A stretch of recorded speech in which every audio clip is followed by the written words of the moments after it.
This game optimization is getting worse and worse. It's worse, man. How to improve your performance and gameplay on Wuthering Waves on your mobile after the V.1.1 update. An absolute disaster for mobile optimization in my opinion. But today is the updated mobile setting. We did the last video. This is the updated version recommendation following few changes the developers have made, like the sensitivity, the addition also of few setting features like bloom or crowd density. But first, I would like to thank all of you who shared your suggestions, recommendation in our last video. It has helped so many viewers and myself in trying out different settings for different devices. So I would like to start first with the minimum system requirement for any mobile that you should take in consideration, whatever you play on iPhone, on iOS, or you play on Android devices, because many of you have different system and brands. So here is a quick table you can put on pause and read it for yourself. I'm not gonna do it. On the top it's for Android, on the bottom it's for iOS, and on the left column you have the minimum requirements, which fits perfectly this video. I repeat, I play games on my old iPhone 11 and I have also a 3 years old Android devices. So it works perfectly fine. What I'm going to show you, which are the bare minimum settings you should put in order to have best smooth experience for your bugs, works on the minimum requirement. And on the right side here, you can see the right column is the recommended requirement. So here it means that if I had the iPhone 13, I could probably put everything to the max and enjoy the show. So this just means it's optimal for the settings. Now a couple of mentions here on this table. Number one, about Android 7. I don't know, I couldn't try, but I can let you know that Android 11 works fine on my old Android devices for the settings I'm going to share with you today. Number two, when they say, Snapdragon or equivalent, be very careful about the brand, the phone you have. For example, I know a lot of you have Redmi phone and they say, Snapdragon equivalent. The reality is the quality of the processor is not the same. Also, the monitor, we are going to speak about it, the monitor refresh rate or the frame per second. Most of those phones that say, oh, we can do equivalent of a 60 frame per second, actually they can only handle 30 frame per second to have a stable experience. So finally, for the requirement, please check carefully that your phone can handle 60 frames per second, and if you fit all these requirements and you are still experiencing overheating on your device, or for example also the battery draining, please check your monitor refresh rate setting. It should be on 60 Hz for a fluid experience.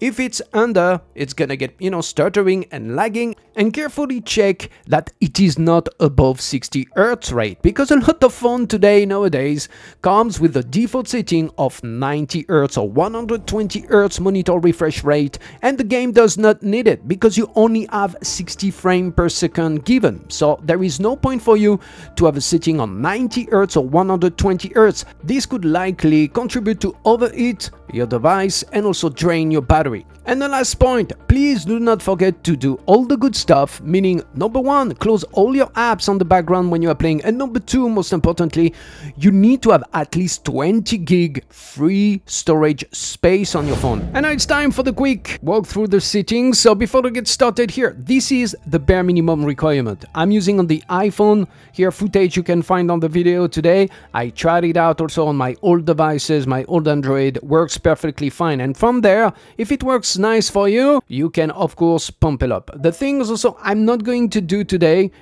I'm not going to give you again all the definition of all the terms, for all the features in the settings. I already did it in the last video. Please feel free to check them out. So let's get through it now. The sound setting, we don't care. Now for the graphic settings, before to get through, please take care. On the top here, you have the indicator bar here. This is the device performance. And this is very important. You have 5 segments. As you can see here, I have 4 segments. It's already in the red. This is an indicator for you. When you are going to put the bare minimum requirement you are going to see today, if your device here, your indicator is within the 5th segment of this bar, then you can just give up, because if you cannot take this is the minimum, then you cannot play it in 60 frames per second. First, for the basic, the graphics quality, it's on medium, the resolution on low, the brightness here, once again there is a big issue with this game and brightness and the default settings, so pull it down. This is more for your gameplay, for your experience, performance. It provides back some volume and contrast because they did the game way too bright in the setting here on mobile devices. You click 4 times from the left, 1, 2, 3, 4. This is how I like it. After, it's totally up to you. Next, so the frame rate 60 frames per second. This is the focus of this video. Shadow quality medium. Don't try low because it's gonna be flat as hell. The special effect quality is medium. FSR is off. The LOD also as well, level of details. We already did this in the last video. Check it out, what it means and how it affects your performance. It's low also as well. And we have anti-aliasing here. It's on, very important here. Thanks to the last user on the video. This really give you back some grain, some texture, and it's pretty visible. And for the last two, the brand new features. They weren't on the last version, at least on my iPhone and on my Androids. So this is bloom and crowd density.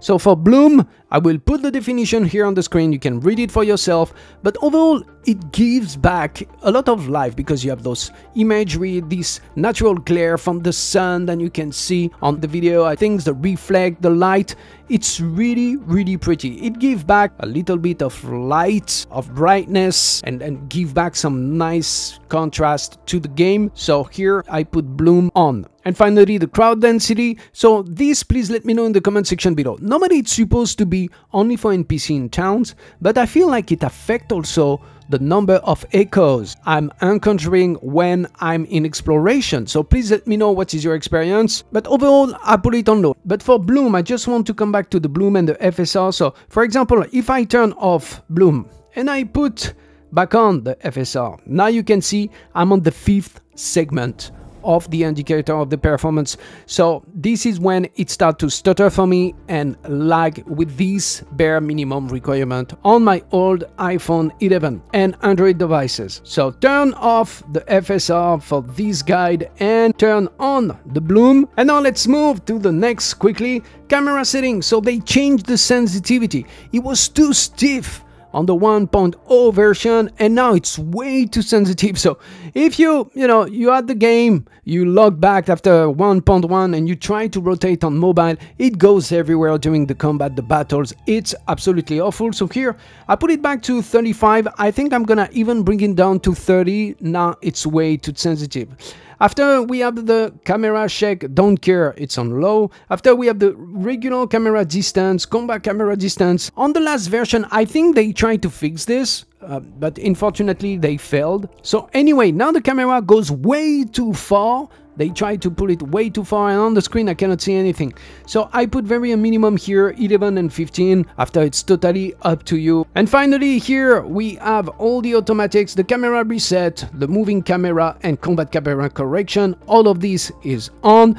They did not fix it either. It's still a mess. My meaning is, when you are fighting in a cave in Mount Firmament or when you have a tree around you, you know where the camera is going to hang out on the branch. And after we have the assisted aiming, this normally it should be on, but because I'm fed up, I'm bored of the game, I cleared it all already and there is such a lack of resources. The only thing I'm doing now, I'm just farming bosses, the last stages, and that's it. I have about, hundreds of echoes that I've saved and I have all the set ready for everything. So there is nothing to do else on Wuthering Waves, unfortunately for me. So I put it off because I'm using auto targeting button just for the boss and it's enough. But if you are still farming echoes, you want to put this on because it will save you a lot of time. And finally, for the input setting here, motion control sensitive, so 0.5.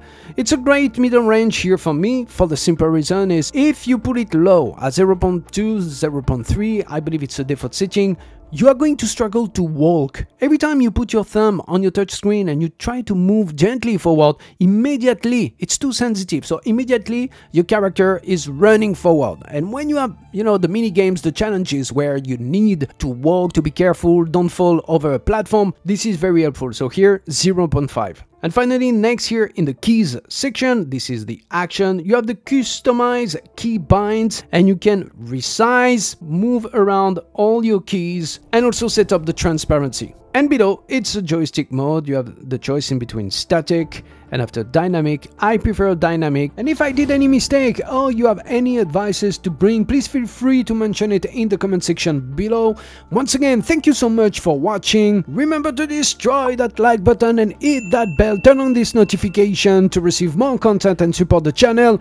And as usual, I wish you all to be safe, to be well, and until the next, stay tuned everybody.